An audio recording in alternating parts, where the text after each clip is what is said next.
Bonjour et bienvenue sur EasyRepro, la solution Web2Print de soumission des travaux d'impression.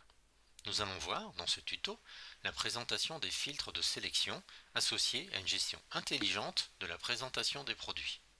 Nous sommes sur le site de démonstration demo.easyRepro.com sur la page d'accueil des différents bons de commande. Nous allons utiliser le bon de travail tirage simple qui permet de passer des commandes d'impression basiques. On retrouve, dans le bandeau supérieur, les accès aux principaux menus de l'application. Sous le titre se trouve le fil conducteur de la commande, et ici le lien pour masquer ou non la section de gauche, section qui permet d'afficher les détails des différentes phases de la commande.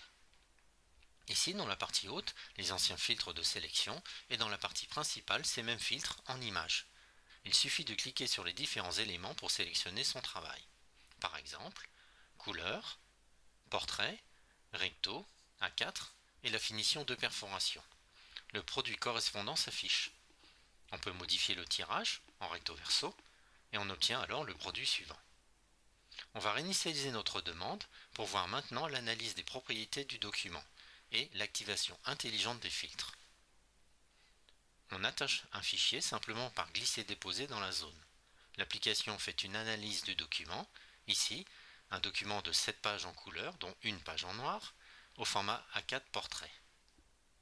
Les filtres se sont automatiquement ajustés pour proposer directement les produits les plus adéquats. Il ne reste plus qu'à préciser le recto verso et la finition, ici aucune. Dans les préférences, on pourrait même définir que le recto verso est actif par défaut. Une autre possibilité est de réutiliser un document déjà déposé et disponible dans Mes fichiers. On va choisir ce document, paysage noir, et on voit l'application adapter les différents produits proposés. En affinant sur la finition une agrafe, on voit alors 3 produits. Le recto simple, le recto verso par le grand côté et le recto verso par le petit côté. Après avoir choisi un produit, le demandeur n'a plus qu'à renseigner le nombre d'exemplaires, par exemple 100 copies. Le devis de la commande s'ajuste automatiquement, ici le nom de la commande, et ici la possibilité de choisir un autre support papier que 80 grammes blanc. Maintenant plusieurs choix. Mettre la demande en attente dans le panier ou poursuivre en cliquant sur suivant pour renseigner les sections livraison, imputation et devis.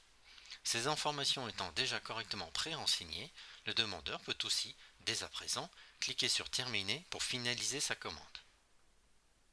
Nous venons de voir comment dans EasyRepro renseigner très simplement un travail d'impression tout en étant guidé par l'analyse faite sur les documents d'origine. Eh bien, merci pour votre attention et au plaisir de vous partager d'autres vidéos. À bientôt!